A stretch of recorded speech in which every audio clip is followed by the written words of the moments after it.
How is it going, guys? Today we're gonna be talking about my top 5 favorite things about our 2022 GR86. Now, for those of you who don't know, I have a 2014 FRS that I track and I absolutely love that car. So when they announced the new BRZ and GR86, I was really curious on all the different changes that they were gonna make. Now, keep in mind, some of this stuff may purely be subjective. So while I may love it, you might hate it, and that's completely okay. That's kind of the reasons why we modify our cars. If we all like the same thing, our cars would look similar and that would just be boring. So at the end of the day, if you're installing something that makes you happy and puts a smile on your face, that's really all that matters. Now, with that being said, let's talk about the color of this freaking thing. The BRZ and GR86 share paint codes pretty much across the board except for 2 of their blues, which is the World Rally Blue for the BRZ and this Neptune Blue on the GR86. Now, I gotta say, I'm a sucker for not limited edition colors because this isn't a limited edition car, but it is a special color like the Hakone Green 86 or the Yuzu Yellow Release series, something that you don't see every day. When you do, it certainly catches your attention. Now, some people would say this is too childish, loud, and obnoxious, but so is half of the stuff that gets installed on these cars. Personally, I think it works perfectly with the aggressive nature and sleek body lines of the car. Now, I wasn't a fan of the color choice at first, but actually going to the lot and picking this car up and seeing it in person, I gotta say, it looks absolutely stunning. Another one of my favorite things about this car, and I think a lot of people are excited about this, is the cross compatibility. A lot of the parts from the previous gen fit on this car.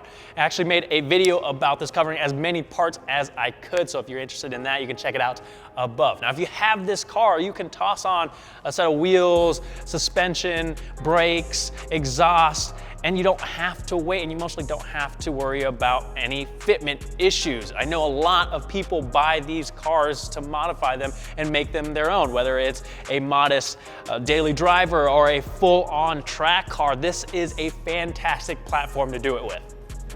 Let's talk about the back of this car. Not everyone loves it. They think the taillights look like Civic taillights. Personally, I think they kind of look like NSX taillights, which isn't a bad thing. But what I love about this rear end in particular is the duckbill spoiler that's exclusive for the GR86 on the premium models. Now, we're actually gonna be offering this for anybody that wants to add it to their BRZ or base model GR86. So be on the lookout for that if you are interested. But I think it's just a nice subtle touch that's not too obnoxious, and it flows perfectly with the body lines of the car and makes it look that much more aggressive. And since it's an OEM part, you don't have to worry about running into fitment issues.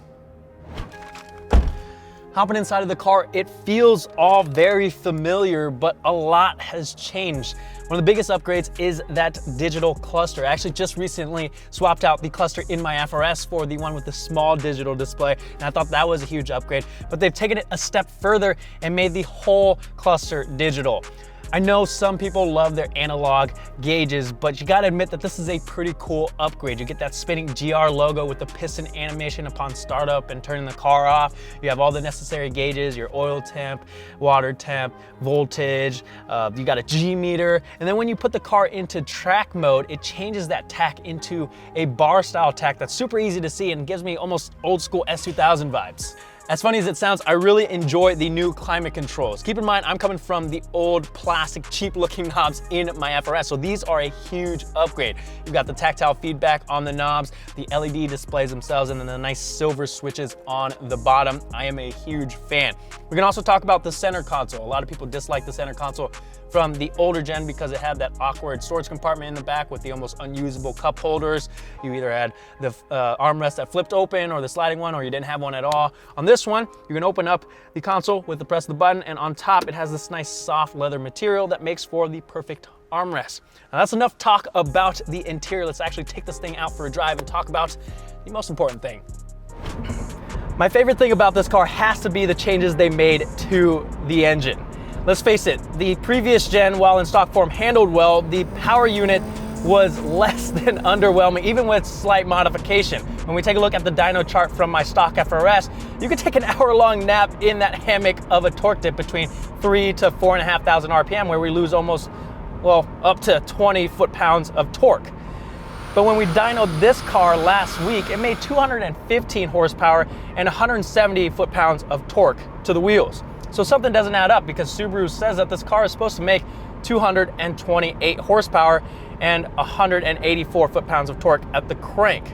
And our dyno numbers aren't an outlier because there's been plenty of other shops and individuals that have dynoed their cars with similar results. So that would indicate that there's a possibility Subaru underreported how much this car makes. Maybe they didn't want to pull sales from the WRX or the Supra. Furthermore, when we take a look at this dyno chart, although there still is a slight torque dip, it's nowhere near as bad as it used to be. We're losing maybe 10 to 15 foot-pounds of torque between 3.5 and 4,500 RPM. So it's much better than what it was, and you can feel it immediately when you get in and drive the car. It's just much more willing to get up and go. And it's not just something that you'll feel out on the track or when you're driving the piss out of the car.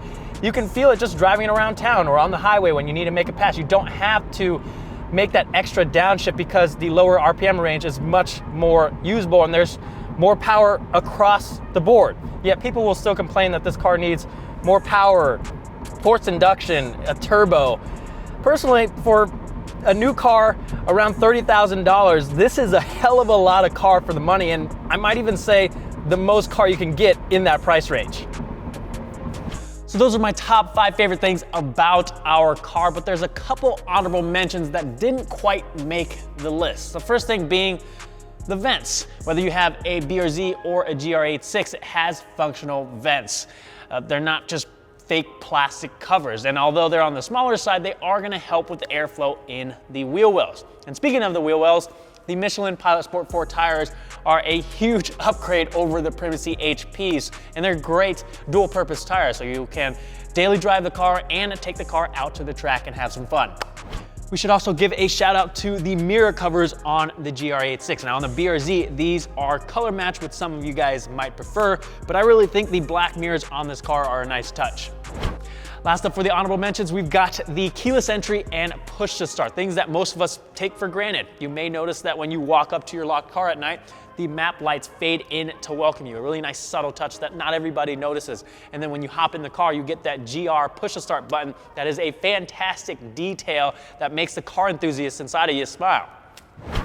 That pretty much covers it, guys. Overall, I think they did a fantastic job with this car, and if I'm being honest with myself, I'd have to say that it's almost better in every single aspect, which hurts me deep down to say, but it is nice to see the progress that they've made with this car. Let me know what you guys think, whether you agree or disagree. What are your top 5 favorite things about the BRZ and GR86? Or maybe you just hate it. I'm all ears. Now, if you guys haven't already done so, make sure you hit that subscribe button down below and give this video a thumbs up to show your support. Thank you guys so much for watching, and I'll see you guys next time.